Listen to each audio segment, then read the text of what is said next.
阿弟姊妹，大家平安。咱今仔日是复活节暨清明追思联合圣餐礼拜，咱即时来听候上帝话语，咱将刷来要学罗上帝的时间，咱到敬拜堂。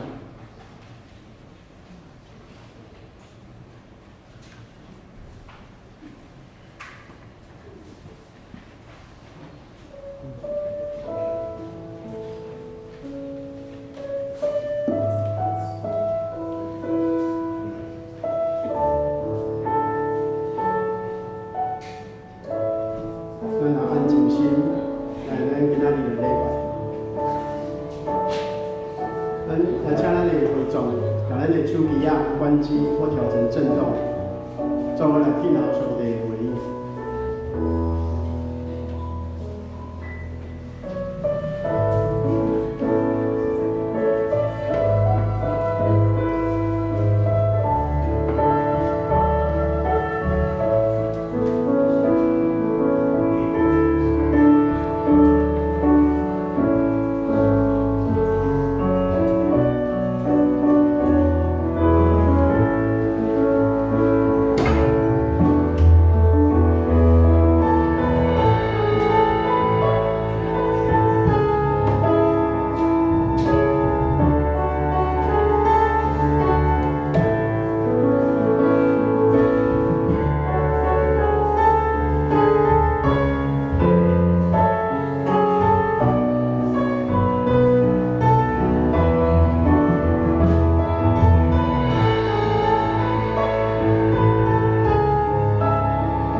各位弟兄姐妹平安。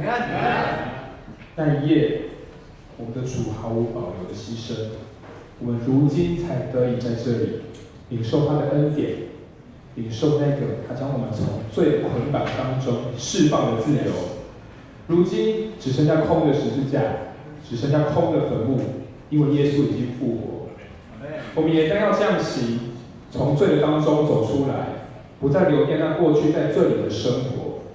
因为我们的生命已经被主翻转了，要活出得救的见证，如同主耶稣基督，他将他从死里复活，战胜死亡的那个样貌向世人展现。我们要如此宣告：如今我的救赎主活着。让我们从座位上站起来，我们一起用这首诗歌来敬拜他，来赞美他。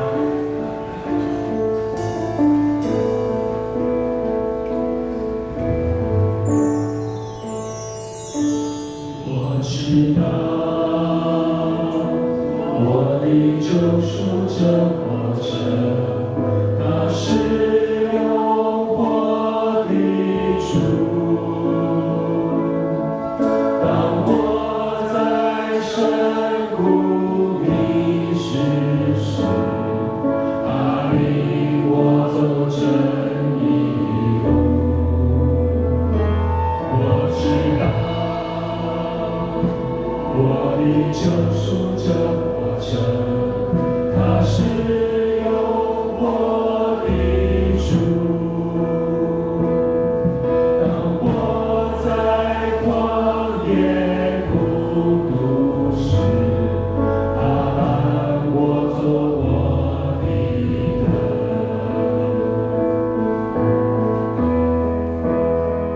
我知道我的救赎者活着，我心不再忧虑。我要在每一个日夜中领受他的丰盛之爱。我知道我的救赎者永远活着。不再沉睡。当号角响起的那一天，我将见他荣光之面。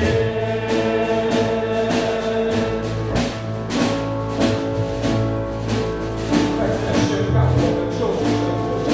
我知道我的救赎者活着。他是永活的主，当我在深谷迷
感谢圣敬拜团的一个赞美，感谢。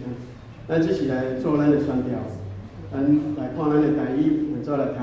信的人要有这的信业底因，就是发用我的名赶鬼，讲神的听口，也抓的若是忍着，什么毒也拢无伤害。搁用手看破病的人，因就好。我只是来读华语。信的人要有神迹随着他们，就是奉我的名赶鬼，说新方言，手能拿蛇，若喝了什么毒物，也必不受害。手按病人就必好了。咱这是咱由来徛去，咱来用圣诗123首，圣诗123首用全首。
用咱习惯的语言，用使徒圣经做咱信仰的宣告。我信上帝，咱预备创造天地的主宰。我信上帝，上帝的真理，咱的主，伊对圣经的爱，对在世路他的亚视时，伊本着两个人来许可，练习的是来做民主，会使对社会好啊，顺利。咱最专业的全球化平，伊要对咱来深化化一个时代。我相信是共同会到位，适度的相互，做下面用配合化，连贯的方面，阿妹，咱请坐。咱这时来做伙，来暗号来祈祷，全能的天父上帝。天顶地下拢充满着你的荣耀，主啊，你是生命的主，你胜过死亡的权势。求主你亲自扶持阮、安慰阮、广照阮，互阮决心，搁活伫你，生命来伫你，凡信靠你的人要得到安慰。等下，阮也要举行清明的追思礼拜，少年阮过往的亲人，阮也要感谢天父上帝。你早前因带保守阮的亲人，互因伫在世的日子有福气领受救恩，进入上帝你的国度。搁互伊伫追求永远丰盛生命的道路中，有你甲因同行。主啊，你是阮的高台，也是阮的避难所。伫阮过往亲人经过风风雨雨的人生中，互因为阮留下遐尼侪水的见证，互阮学习的目标，让阮伫做追思礼拜的时，恳求天父上帝，你领导阮的中间，带领阮，互阮明白追思的意义，互阮少年阮的亲人，会使生出毋通全然的天父上帝。你是起头，也是尾。你要想事国外，互愿意相信对你的人，因为伫你的身边，阮永远有喜乐甲平安。主啊，你是和平的君王，愿主你亲自在中东的地区掌权，止息一切的战火，也止息一切的仇恨还有对立，避免冲突的不断的升高。我们也特别为了那些战乱而受苦无辜的百姓们祷告，恳求你怜悯一切受伤、失去亲人、家园的人，使灾难中让他们生命有及时的帮助。也求主你能够从天而来的智慧，真的是给以色列、伊朗、美国还有各国的领袖，使他们行在你的公义与怜悯中，尽力促成和平的对话。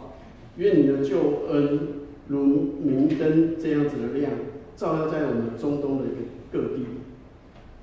主啊，我若要为4月份教会咧开始推动各项的福音事工现象祈祷，为了幸福小组、儿童周末营以及双年团契兄弟姊妹所推动的喜乐社区关怀站的社区福音事工。求主你来帮忙，求主你互阮在同工有快乐甲稳定，适合智慧、听心甲信心，互阮的同工会服侍，将福音分享社区每一个人，互因会真做阮身边的人、社区的人的祝福，互阮若到教会会使成做一个福音的出口，喜乐的环境，复兴的教会。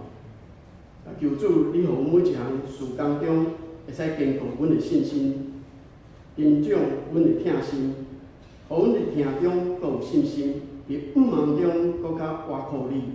以上祈祷的不足，让我们一起用主导文来做我们今天信心的一个宣告。我们在天上的父，愿人都尊你为圣，愿你的国降临，愿你的旨意行在地上。在天上，我们用我们今日吃饭的，给我们在，我们的在，不叫我们有些试探，就我们脱离凶恶，因为国度、权力、荣耀，全是你的，直到永远。阿门。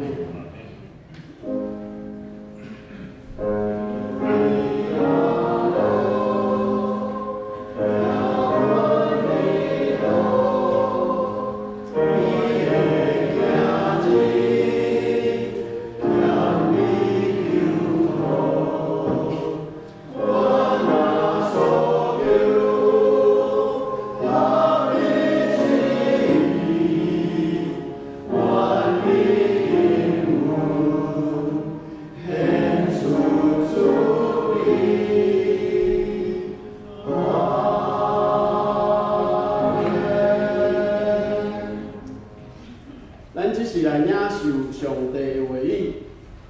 咱来看圣经马可福音10章第9节到18节。我来读第一。次日下头日清早，耶稣已经国外，大先出现伫抹大粒的玛利亚，平时甲耶稣同伫地的人。迄时伫幽门溪口，玛利亚去甲因讲。因听见伊话，阁互玛利亚看见，竟然毋信。以后，因中间两人去山场，伫行的时，耶稣出现，互因看见，因的样貌甲平常无同。因去甲支个部的讲，总是因遐个人也毋信。后来，在迄个学生坐伫食的时，耶稣出现，互因看见，这便因会毋信，甲用心，因为有人看见伊已经过活，因也毋信遐个人的话。耶稣阁甲因讲：你去普天的传福音，互万百姓，信来受洗礼的，要得着救；毋信的要受定罪。信的人要有这的心力对因，就是托中我的名赶鬼，讲神的腔口，掠蛇也是忍着，什么毒也拢无伤害。搁用手看病的人，因就好。所来，我来读华语的经文。咱来看咱的华语经文。在第7日的第一清早，耶稣复活了，就先向抹大拉的玛利亚显现。他去告诉那向来跟随耶稣的人。那时他们正哀痛哭泣。他们听见耶稣活了，被玛利亚看见，却是不信。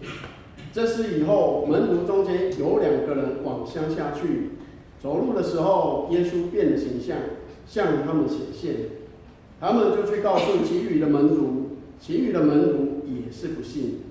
后来11个门徒坐席的时候，耶稣向他们显现，责备他们的不信，心里刚硬，因为他们不信那些在他复活以后看见他的人。他又对他们说：你们往普天下去，传福音给万民听。信而受洗的必然得救，不信的必被定罪。信的人必有神迹随着他们，就是奉我的名赶鬼，说新方言，手能拿蛇，若喝了什么毒物，也不受害。手按病人，病人就必好。以上，再来咱请信华队来欧罗上帝。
有条河。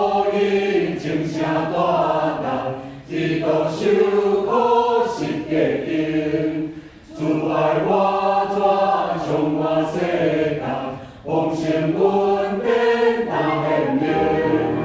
哈利路亚，哈利路亚，天的美好我永恒。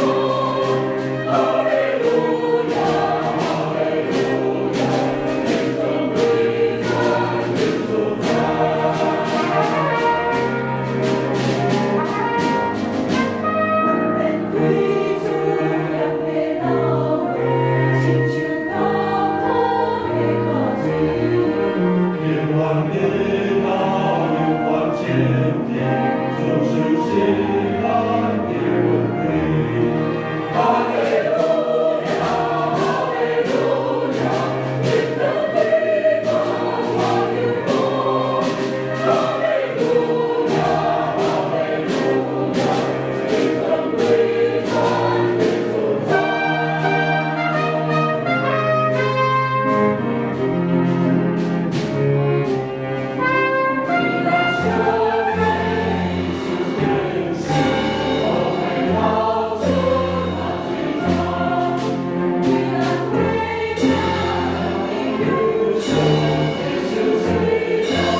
感谢主，我信我对你和你水歌声带咱做伙来讨论上帝。咱这时也要请咱本堂的杜牧师为咱来讲道。今仔日讲道的信息是为世代国外的福音，我请杜牧师。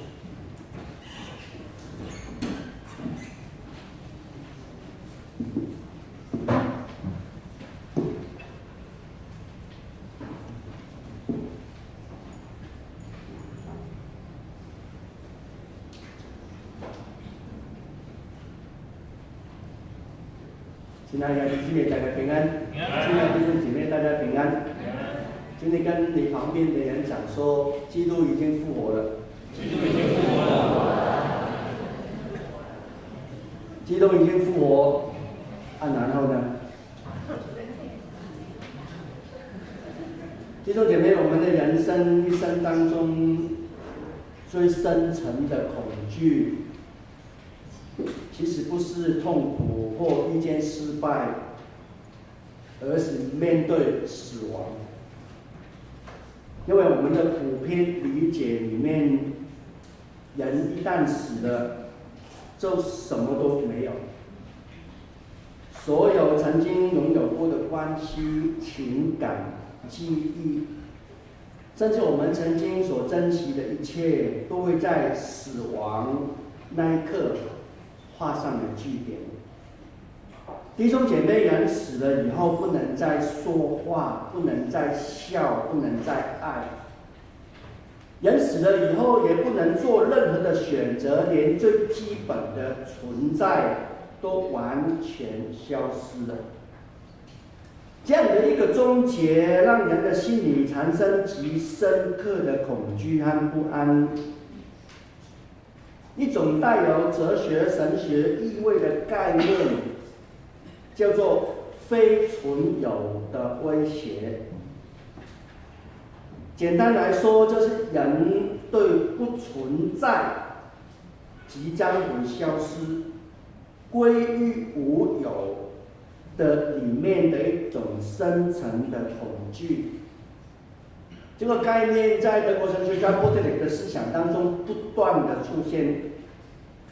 波特里认为，人最深刻的焦虑，不是人面对实况中的危机，乃是了解、意识到一种我即将不存在的威胁。所以人就用各种的方法想要延长生命，我们努力吃得比较健康，活得更规律，也越来越重视养生与保健，盼望我们能多活几年，多留一点时间在这个世界上。但不管人怎么样努力，有一个事实始终无法逃避，就是死亡终究临到我们每一个人。就是因为如此，人内心的深处其实一直存在着一个还没能够解决的问题，就是死了以后到底安怎？面对这个问题，人有没有真正的答案？但圣经提供给我们一个很清楚的方向，就是耶稣说：“复活在我，生命也在我。信我的人，虽然死了，也必复活。搁活在地赶，信我的人，随某死，要久免赶。”这句话让我们看见生命的答案不在人的里面，乃是在耶稣基督里面。也就是说，人之所以感到无助，面对死亡感到焦虑，是因为我们尝试着用有限的生命去面对无限的问题。但耶稣不是停留在理论上的教导，耶稣亲自的示范，经历了死亡，而且从死里复活了。耶稣证明了他胜过了死亡的权势，所以复活不再是一个遥远的盼望，而是一个已经发生的事实，是一个可以带来真实改变的能力。亲爱的弟兄姐妹，今天我们所信的不是一个同理心的信仰，而是一位真正从死里复活的主。答案不在人类有多努力，也不在这个世界的智慧当中，乃是在基督里面，因为耶稣已经从死里复活。死亡不再是终点，乃是通往永恒的一道门。今天早晨，如果你有去参加朝阳礼拜，也是这个讲道的上一集，我在现场有提到，当天的早晨天亮不久，有几个妇人带着沉重的心情往坟墓的方向去了。他们就是抹大拉的玛利亚、雅各的母亲玛利亚，还有撒罗米。他们手中拿着香料，可能是 Clive Christian、Chanel No. 5或者是 Hermes 的香水。他们预备了极贵重的香料，需要去完成一件事情。这件事情再自然不过了，就是三个妇女拿着最好的香料来到耶稣的面前，去做一件他最后可以做的事情。对他们而言，耶稣已经死了，一切都即将要结束了。他们能够做的，只不过在这段关系的终点上面尽上他们最后的一点心意。所以他把所有的香料都带去的目的，是希望耶稣的身体可以保存久一点，封存最后一道的尊严。在三个妇女的心里面，看不出对任何神迹的期待，也没有丝毫关于复活的盼望。他们的脚步往坟墓的脚步是被悲伤难过而推动的，他们的行动代表他们已经接受耶稣死亡这个事实了。这些都显示在经文里面，一路上他们彼此谈论的不是未来，而是一个他们所遇见的困难，就是谁能够帮忙我们把坟墓前的石头滚开。如果你读马太福音、马可福音，那一块是巨大的石头，凭着他们的力量根本没有办法移动。换句话来说，他们不但要面对死亡，即便他想要带一点好意，拿香料给信耶稣的身体，他们也被环境所限制住了。亲爱的弟兄姐妹，当三个妇人走到墓前的时候，抬头一看，事情却完全出乎他们意料。本来他们担心的那块大的石头，无法解决的石头，竟然被滚开了。他们带着惊讶的心情和不安走进坟墓，却看见一个穿白衣的少年人坐在那里。圣经让我们可以理解，少年人很可能就是上帝所派来的使者。那个少年人对妇女们说：“大意安尼讲，免惊，我知恁伫抄册，互人钉死伫十字架的耶稣，已经国外无伫遐。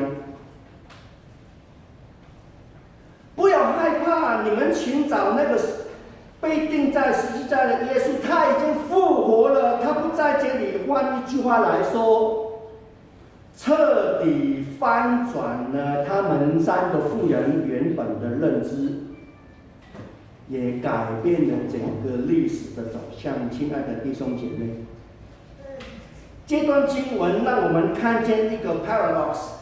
这些妇女们来到坟墓的目的，本来是要面对死亡的，本来他们已经预备好要接受耶稣已经死了这个事实，但他来到坟墓却遇见那一位复活的主。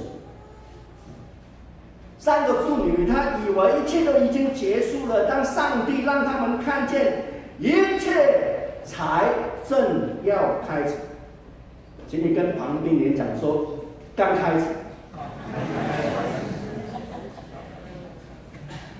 亲爱的弟兄姐妹，我们的生命也常常落在这样的光景当中，我们都以为某些事情已经无法挽回，某一些关系已经破裂了，某一个梦想已经幻灭了，甚至我们觉得我们人生走到尽头了。但是，亲爱的弟兄姐妹，复活的主向我们宣告一个完全不同的事实，在神的手中，他没有真正的终局。当人以为结束的地方，神可以让新的生命开始。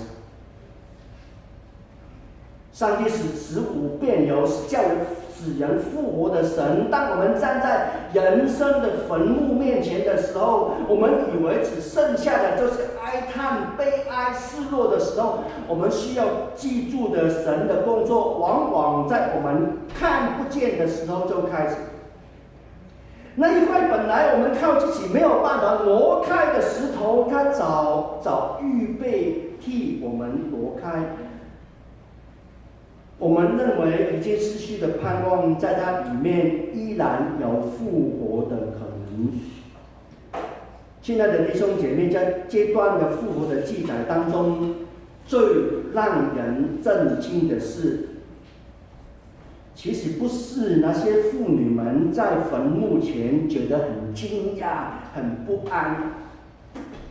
对我来说，这段经文让我最大的震撼就是门徒的反应。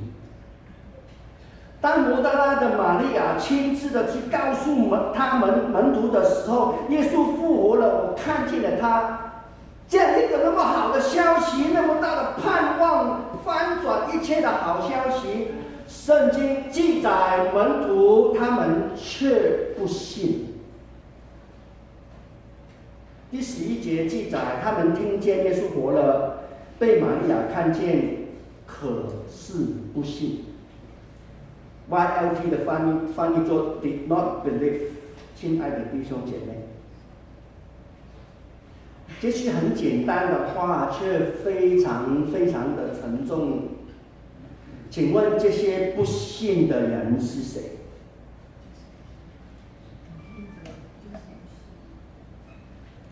我讲难听一点，这些不信的人，他不是阿猫阿狗的局外人。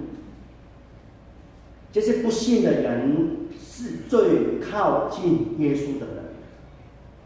他们曾经跟随耶稣有3年的时间，亲眼看过耶稣行神迹，亲耳听到耶稣的教导，也曾经为了跟随耶稣放下自己的工作、家庭，甚至人生重大的规划。他们可以说是最了解耶稣的一群人，但在这个关键的时刻，他们却没有办法相信耶稣已经从死里复活。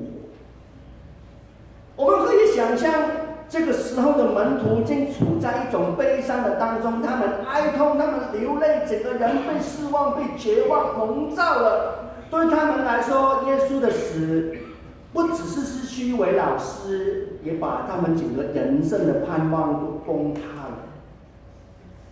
在这样的情感当中，即便他们听见耶稣复活的消息，他们选择不信。弟兄姐妹，这里让我们看见一个真实的人性。当人遭遇到现实的痛苦、困难的时候，即便是一个好消息，他也可以拒绝。为什么他们不信？原因可能很直接的是，因为从人的经验来看，死人是不可能复活的。这是人类普遍的认知，也是我们长久以来对世界的理解。当复活这件事情发生的时候，它挑战的不只是我们的理性，而挑战人对整个生命认知的框架。亲爱的弟兄姐妹，问题不在于证据不足，而在于人习惯用有限的眼光去衡量那一位无限的神。人所看见的是自然的规律，但神掌权的是生命的源头。当人把神限制在自己理解的范围里面的时候，即便再真实、再奇妙的神迹，也有可能把它拒绝。亲爱的弟兄姐妹，圣经不断的提醒我们，上帝是一位叫死人复活、是一位使无变有的神。他的作为从来不受人的经验限制住的，也不被这个世界的规则所约束。那一位曾经在使拉撒路从坟墓中走出来的耶稣，已经显明他胜过死亡的权柄。自然如此，他要让自己从死里复活，并不是一件不可能的事情，而他本来就拥有能力和权柄来彰显这个事情。所以门徒的不信，不只是他们的问题，也是所有跟随耶稣的人的一面镜子。让我们所有声称耶稣是主的人，有很多的时候，我们宣称我们在信仰中跟随主，却在关键的时刻用自己的经验来限制住神的作为。复活的福音呼召我们不再停留在有限的理解，乃是学习用信心仰望那一位无限的神。弟兄姐妹，当我们谈到信心的时候，很多人直觉我以为信心是一种有很强的把握，好像一种内心很确定，越有信心就代表我的信仰越好。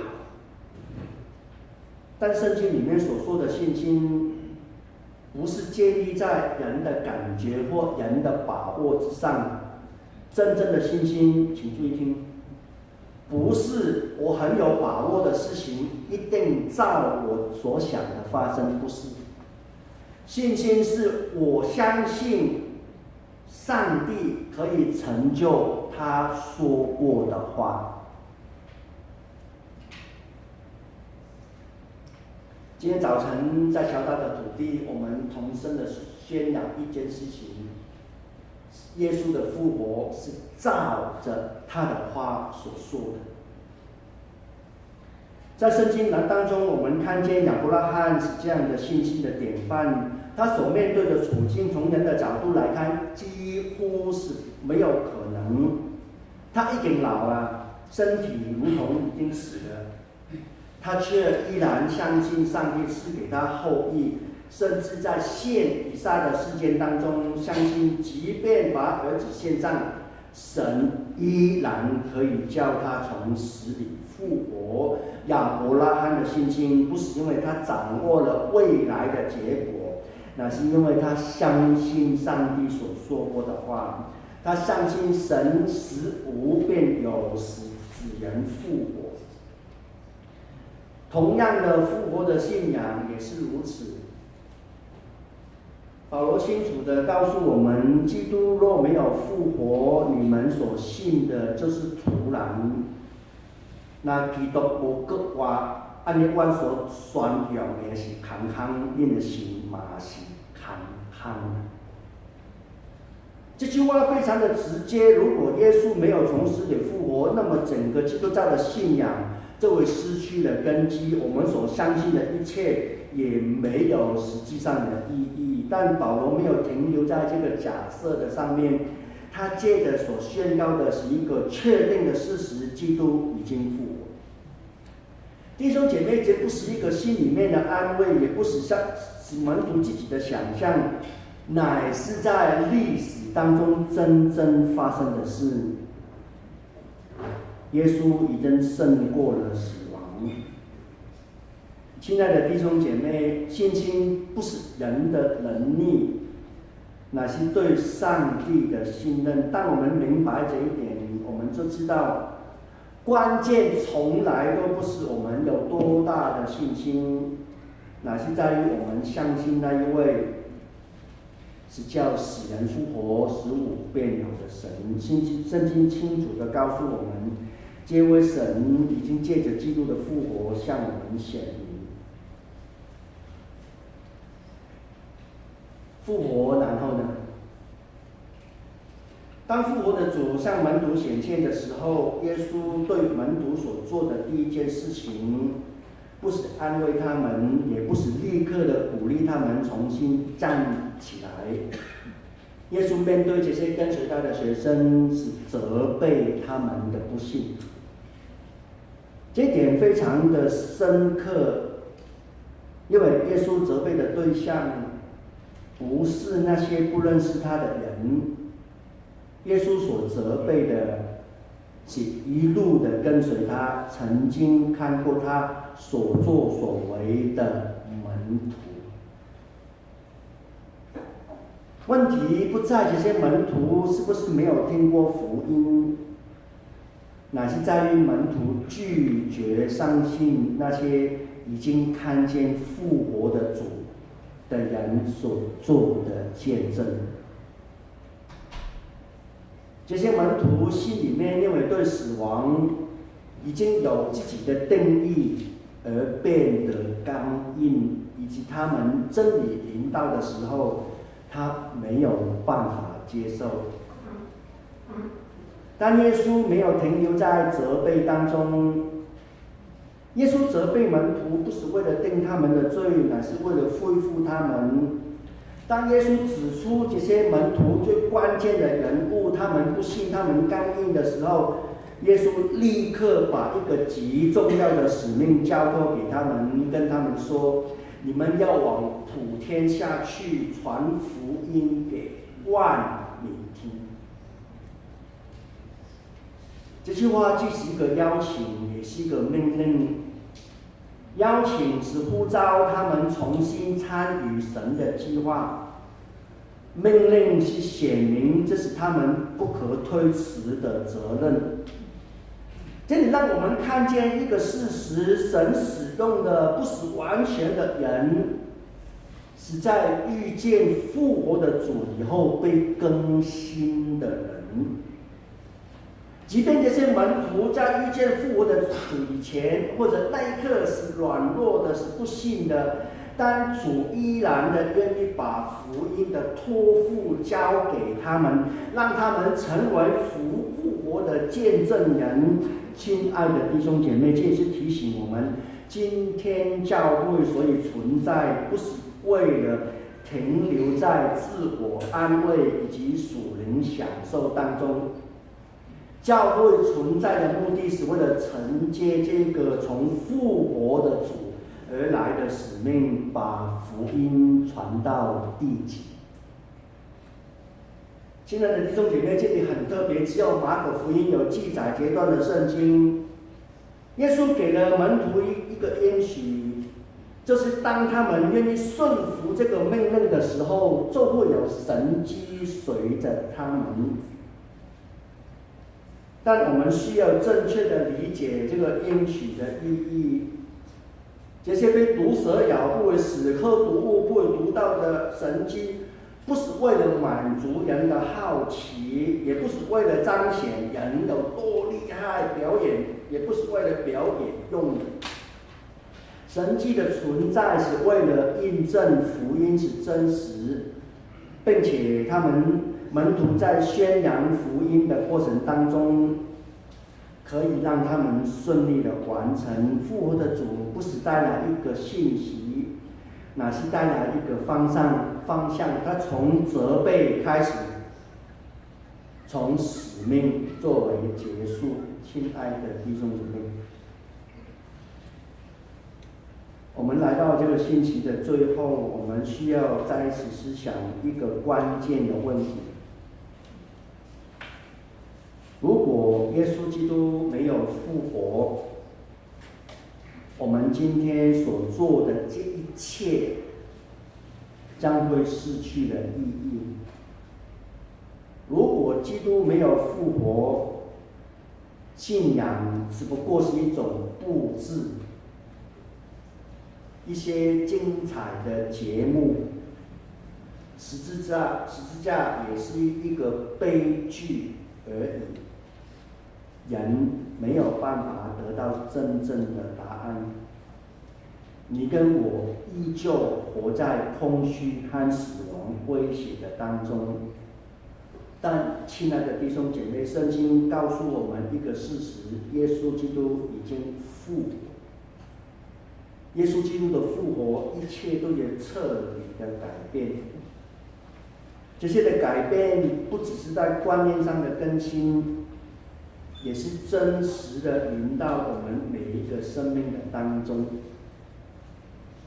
复活的主已经复活，然后呢？都因为这句话，教会存在的目的变得更清楚。教会存在不是为了自身的运作，也不只是为了满足人的需要而存在，乃是为了把这个复活的福音传扬出去，让更多人能够听见、相信，并得着新的生命。面对这样的呼召，每个人都需要回应。今天世界上大致是分为两种的人，一种像门徒一样，即便看见神迹，即便有人传扬耶稣已经复活的见证，即便了解很多神的话，心里面依然是刚硬，选择不相信。另外一种人像抹大拉的玛利亚，她虽然心中感到害怕，她却愿意顺服，只不过把她所看见、所经历的那一位主，勇敢地告诉别人而已。弟兄姐妹，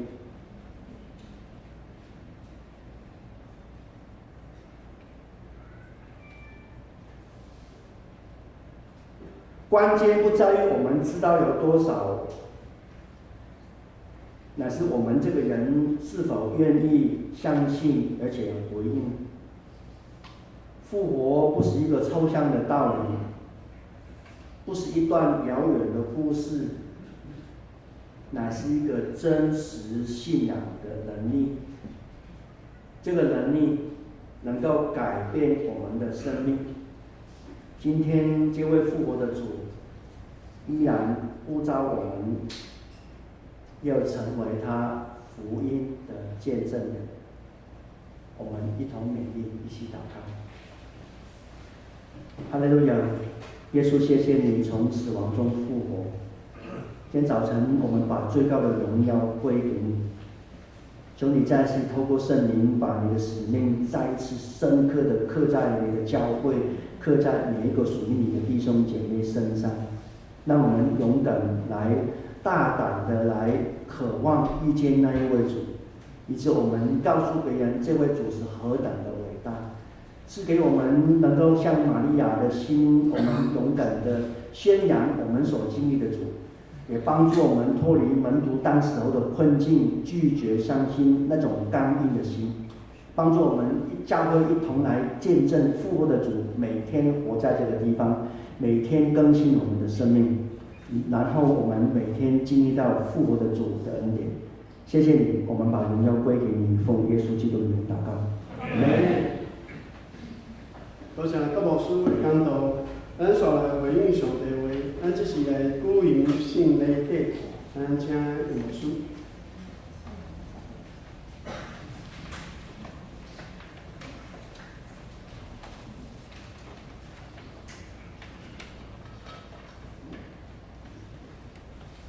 敬畏大家平安。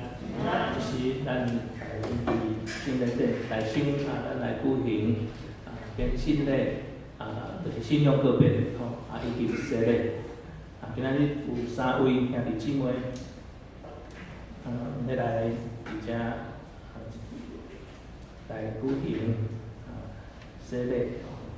大省咱先请咱周部顶办是啥？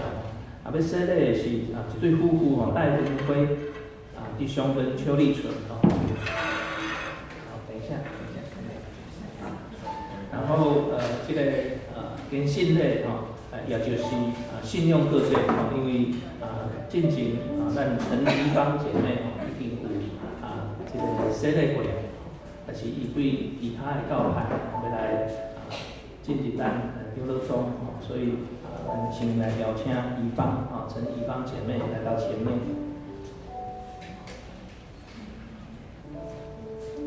站着就可以了，面向我，面向我，对，面向我。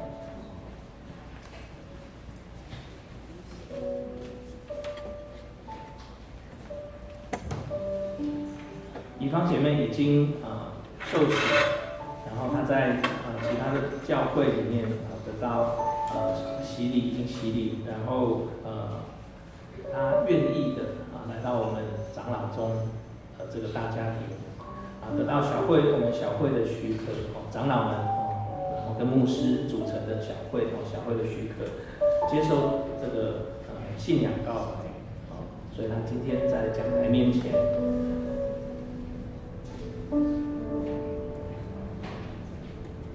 亲爱的弟兄姐妹，我们得到帮助是在乎依靠创造天地的耶和华的名。今天陈怡芳姐妹站在我们面前，她已经有受洗，今天再次要来告白她的信仰，得接纳，我们一起在主的面前，一起跟主同桌守圣餐。亲爱的陈怡芳姐妹，你已经受洗，连结于耶稣基督，成为他教会的信徒，属于他上帝的恩典，使你在这个信仰的过程当中一路成长。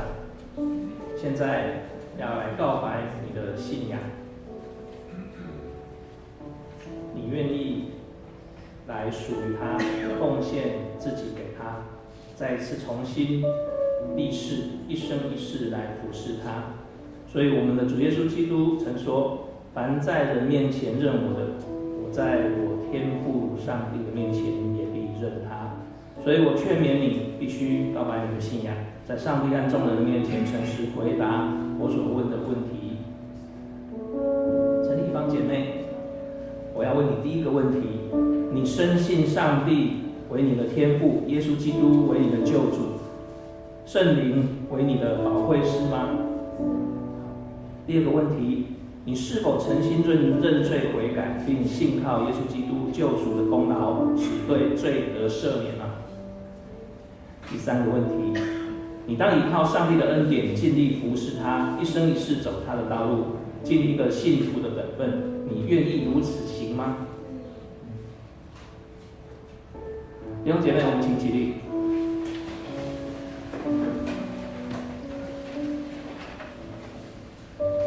我宣告，陈怡芳姐妹，你已经受洗过，现在你已经告白你自己的信仰，我奉教会的头，我们的主耶稣基督的圣名，也奉台湾基督长老教会以及林口小会的权柄，接纳你成为陪参会员，有份于主的宴席和新约的恩典。我们一起来祷告。全能的父上帝，你在这世上建立你的教会，并应许保守到世界的末了。我们感谢你对这一位陈怡芳姐妹所施行的恩典。我们也感谢你使教会因为接纳她亲近上帝而得的喜乐。我们感谢你通过她的洗礼，使她有份于基督耶稣的身体。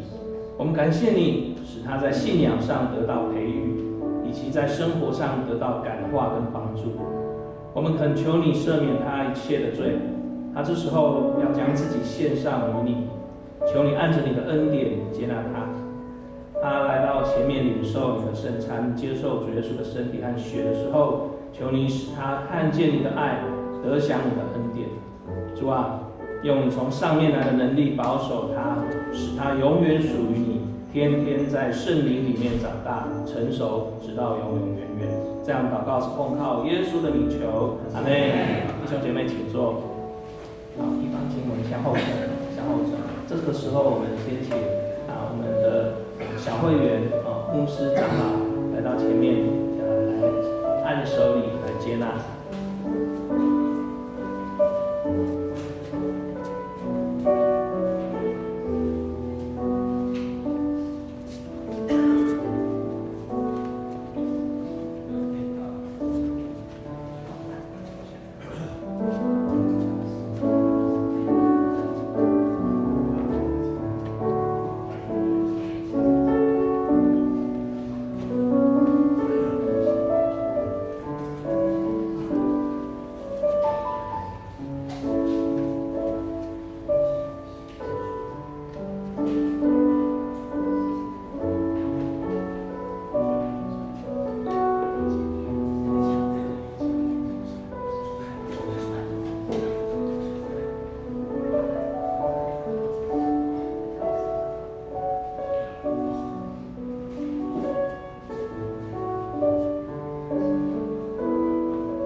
接下来我们来举行成人洗礼，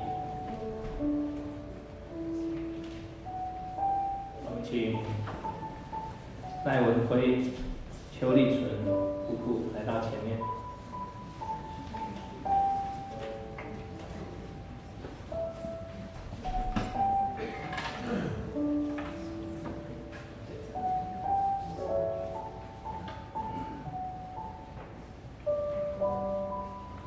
在这边，牧师先宣布，我们得帮助是在乎创造天地耶和华的名。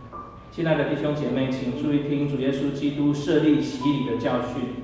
他从死里复活以后，还未升天以前曾说：“天上地下所有的权柄都赐给我，所以你们要去，使万民做我的门徒，奉父子圣灵的名给他们施洗。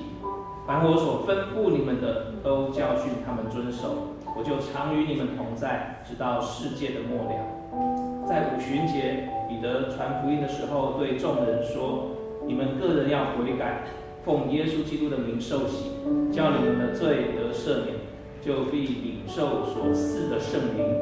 因为这应许是给你们和你们的儿女，并一切在远方的人，就是主我们上帝所召来的。”文辉兄、立纯姐，就像当时彼得叫人悔改、信耶稣基督、奉他的名受洗一样，今日我也要如此对你们说：你们必须深信，你们若真实悔改，告白你们的信仰，奉他的名来受洗，这个圣礼典就要成为你们的罪得赦的记号，还有印证。又表明从圣灵得重生与基督连结在一起。所以如今你们要来受洗，你们要在上帝和众人的面前回答我所问的问题，来告白你们的信仰。首先，第一个问题，你们可以一起回答：你们相信上帝是你们的天父，耶稣基督是你们的救主，圣灵是你们的保惠师吗？感谢主。你们是否诚心认罪悔改，并信靠耶稣基督救赎的功劳？最后一个问题，你们当依靠上帝的恩典，尽力服侍他，一生行他的道，尽信徒的本分。你们愿意如此行吗？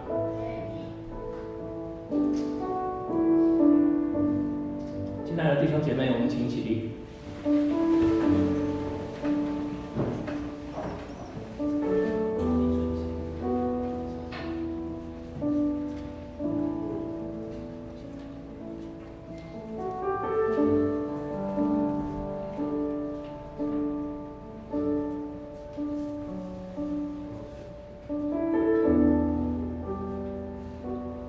邱立纯，我用水给你施洗，使你归于父上帝的名，阿门。阿门。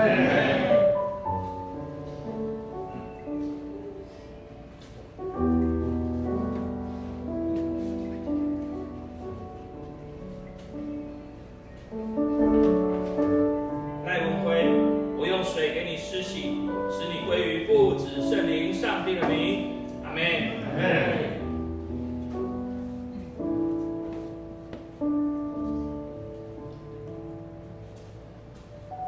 愿赐平安的上帝亲自使你们全然成圣，又愿你们的灵魂和身体得蒙保守，在我主耶稣基督降临的时候，完全无可指责。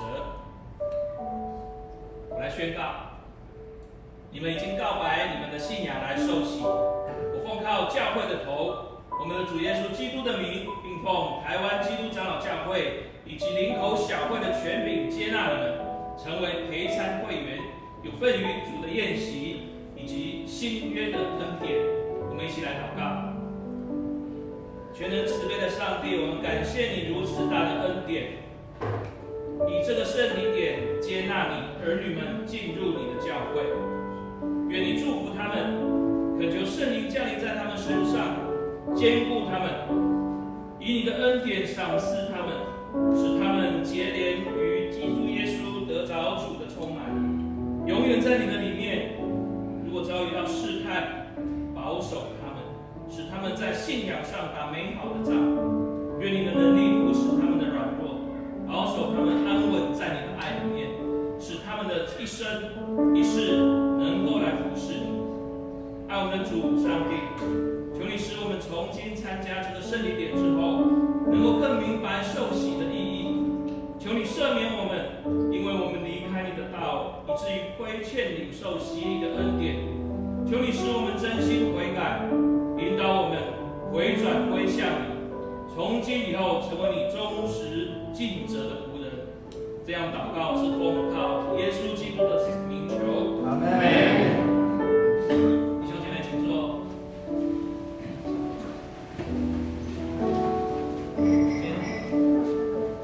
我们先这个小会员啊，会员，先小会员按那个握手，我们先小会员到前面。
好，我们拍手。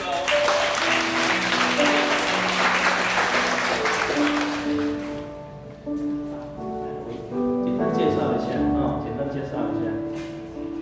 文辉跟立纯他们是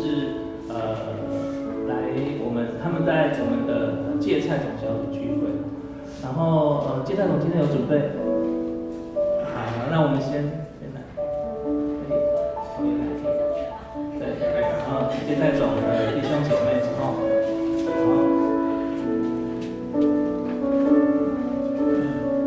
他们夫妻是由文香传道，他们在上课的时候认识的，然后因为上课的时候认识保姆班，然后就来到我们教会，神就这么奇妙，让他们两个夫妻，他们现在虽然没有住在林口，他们住内湖那个地方，科学园区的地方，但是神就让这一对夫妻在林口的地方来认识。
那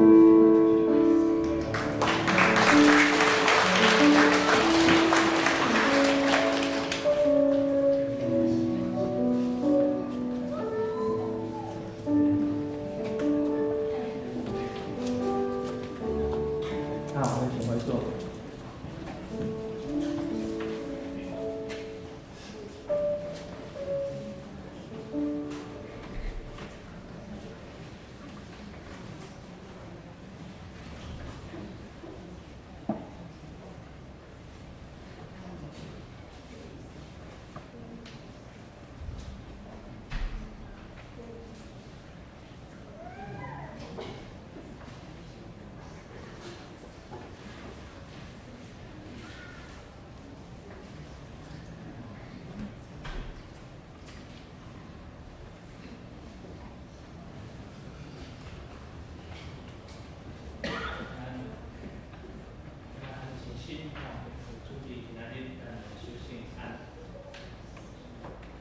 咱先来念一首新诗218首，新诗218首。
欢迎今仔属地教会会参者，咱三甲来守主的圣餐。所以，亲爱兄弟姊妹，请咱听主耶稣对记那归向伊的人所讲稳定的话。今仔恁着我担重担的，就来就我，我要互恁得到安息。了喙打去无去的人福气，因为因要得到吧。愿主耶稣基督的稳定，甲咱每一位兄弟姊妹迄三甲地地。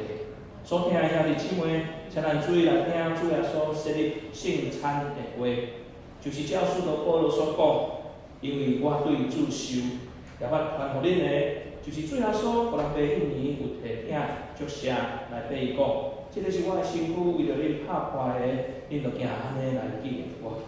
食了后，嘛安尼捧杯讲，这个杯是新约，伫我的血所设立的，今仔日恁的时，着行安尼来纪念我。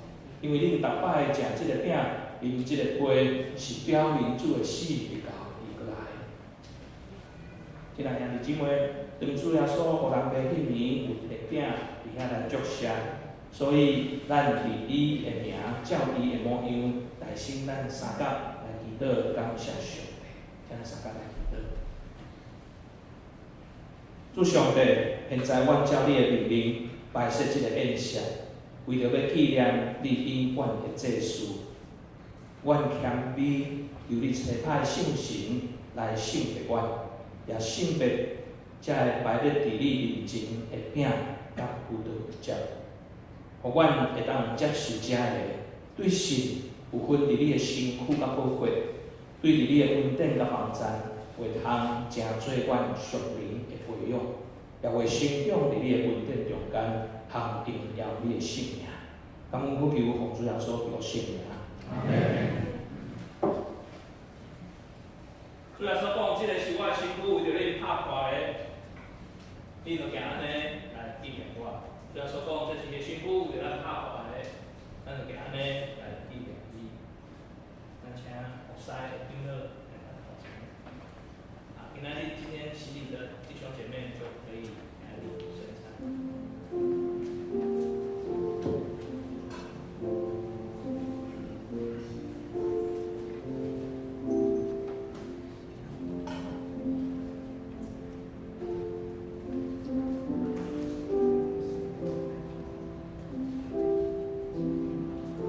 所以说你也袂使咧，弟姊妹请人体，总是咱安静，咱的座位。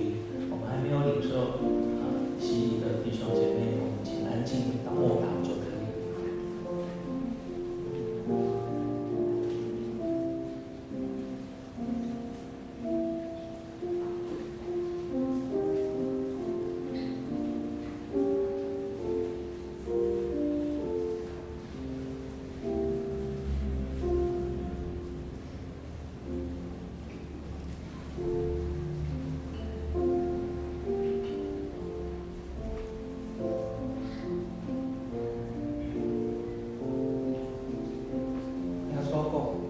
我就是半命的命，一句我的人永远袂晓，信我的人永远袂喙焦，一句我的人我决绝无去杀伊。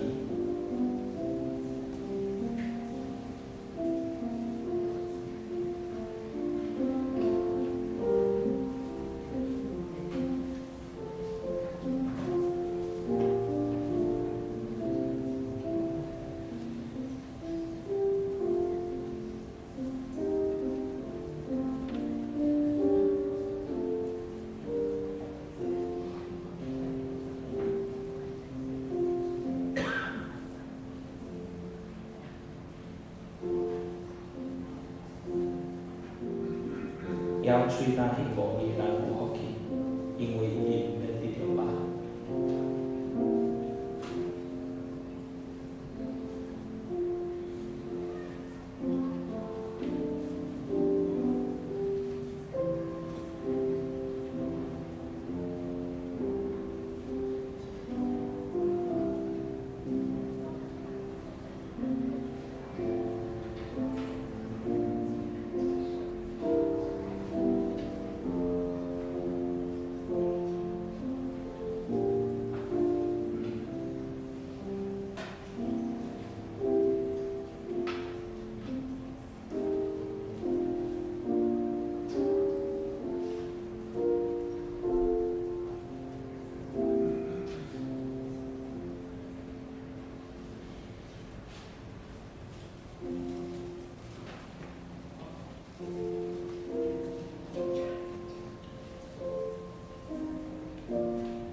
唔知有些人无摕到这个饼无？不知道有没有人谁没有拿到？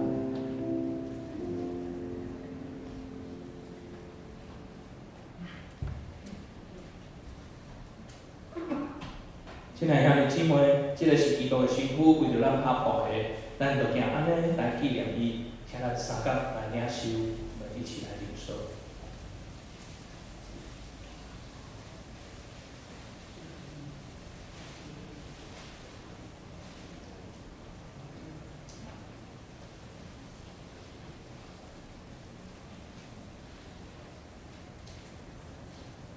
这个本是新约，伫我的会所设立的，去哪里啉的时阵，就行安尼来纪念我。咱请后师长老来到头前。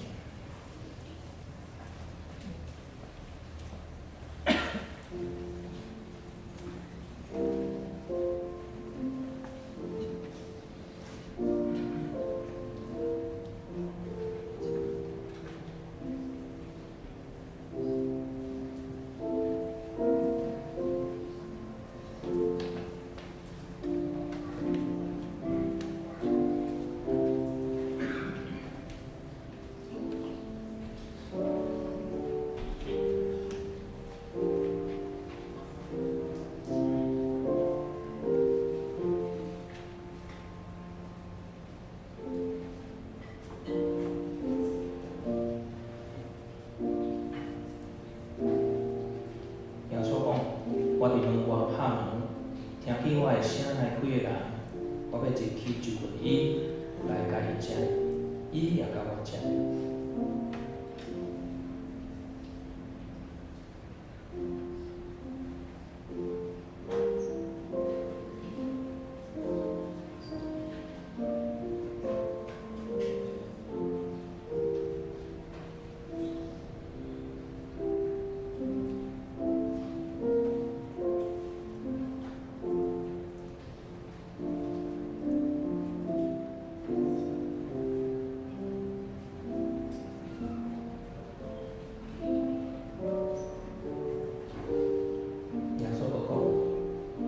恁既然着我担当大个，就问我要互恁得到安息。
不知道我现在我摕到这个杯哦，不知道谁有没有拿到这个杯？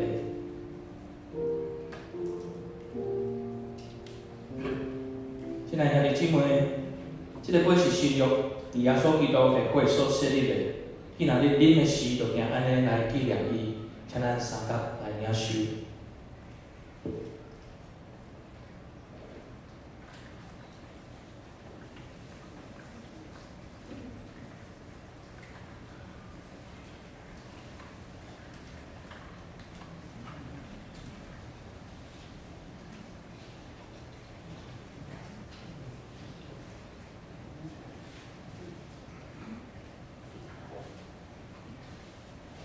亲爱兄弟姊妹，恁逐摆食即个饼，啉即个杯，是表明主的死已到伊过来。愿主耶稣基督的平安，甲咱每一位兄弟姊妹三角伫地。请咱做伙来做感谢的祈祷，我们一起来祷告。我全心感谢无所不为的上帝，因为你对你极大的疼痛，我会当领受你的圣餐，做培养阮灵魂真活的食物。我互阮清楚知影，你欢喜阮、疼惜阮，也知影阮真正是圣顶奥妙的身躯的一体，也就是受祝福忠实的信徒，也是你永远我的国度的后裔。听阮的主，阮谦卑来到你的面前，恳求你，当阮搁一遍奉献阮本身互你的时阵，求你欢喜接纳阮。煞用慈悲帮助阮，互阮会继续即个圣洁的交往，对当了后会通应光你，感恩恳求，奉主耶稣基督的圣名，阿门。咱再来念218首第3节、第4节咱念完了。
这时，咱要来举行清明的追思。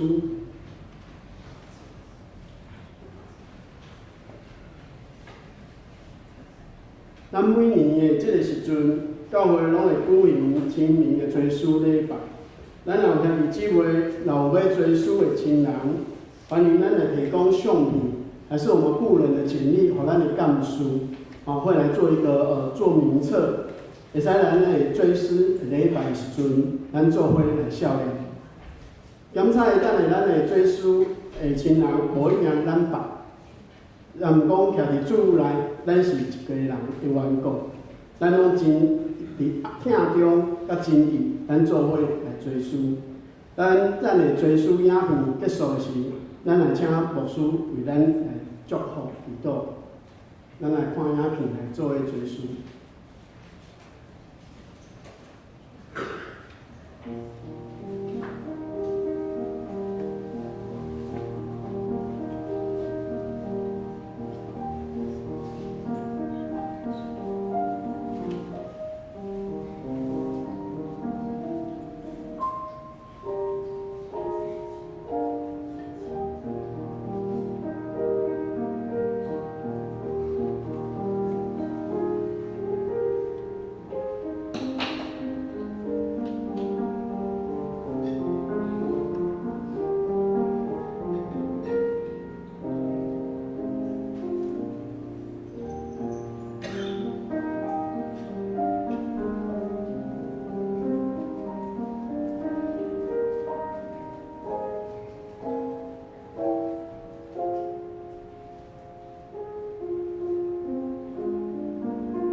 亲爱的天父，我们来到你面前，带着感恩与敬畏的心，在全教会的联合清明追思的时刻，我们一同思想那些在主里安息的信仰前辈。主，我们感谢你，因为他们一生的持守信仰，在各种的环境当中跟随你，无论是顺境逆境，都见证你的信实和恩典。主，我们纪念他们，不只是怀念，更是领受他们曾经走过的道路，提醒我们信仰不是口号，乃是一生的尾声；不是短暂的热情，乃是长久的忠心。求你帮助我们看见他们所留下属灵的脚踪，愿意接续这信心的火炬，让我们在世代继续为主发光。主，我们也承认，有时我们在信仰上软弱冷淡，容易被这个世界的价值所影响，忘记了我们所蒙召的目的。求你赦免我们的怠惰，再次点燃我们对你的爱，使我们不只是纪念前人，我们更应效法他们，活出一个讨你喜悦的生命。主，求你兴起在这个时代的教会，让我们同心合意，在真理上扎根，在爱中彼此建造。让我们不只是关心自己的需要，也看见还有许多未曾认识主的人，正等候着福音的真光光照。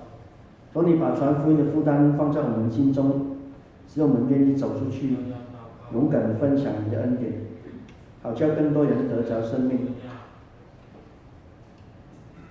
主，愿你建立我们的教会，使我们成为这世代的见证，正如那已经离开世界的信仰前辈一样，在地上忠心，直到见你的面那日。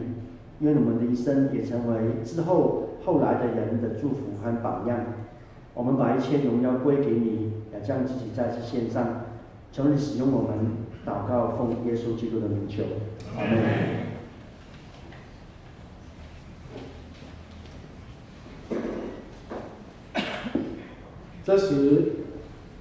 这时我来报告吼，咱来看咱的周报，然后我用华语来做一个报告。我们同工侍奉的部分，这礼拜、下礼拜的部分的一个服事同工，我们自己来看，还有周间聚会的人数哈，我们自己来看。那看一下我们本会的一个消息。那第一点的部分是还没有出现，是我们今天早上有做一个朝阳的礼拜。好，那我们周报来不及刊登。那今天有去的话，真的是参加朝阳礼拜的弟兄姐妹，我觉得现场大家都很感谢主哈，就是我们今天的照片。这几天都下大雨，结果我们在朝阳的时候，今天礼拜的时候竟然出现了一个好天气。那其实这个朝阳礼拜的意义也是告诉我们，耶稣在天要亮的时候呢，他复活了。那我们在侨大的这个做朝阳礼拜，也是因为我们在这边侨大的一个旁边，我们有350坪的基地，我们教会的资产，我们也在这边做礼拜，求神来让我们不只是地图的扩张，而是让我们的福音的境界也能够扩张。所以我们来这里一起来赞美主，感谢主，让我们朝阳礼拜有了一个好的天气。那第二点的部分，就是我们今天复活节暨清明的追思礼拜。那我们成人喜有赖文辉、邱丽纯夫妇，然后信仰告白的陈一芳姐妹。那我们礼拜中有清明追思会，我们礼拜结束的时候我们有备有爱餐。那也谢谢双节团契的一个同工跟我们一起来分享他们的一个爱餐，那帮我们预备。那礼拜结束的时候，我们离开的时候，我们后面也会准备复活节复活蛋所以我们每一个人都可以来领取一个。那第二点是小会预计5月举办欢送杨牧师，那我们请弟兄姐妹，我们提供我们跟牧师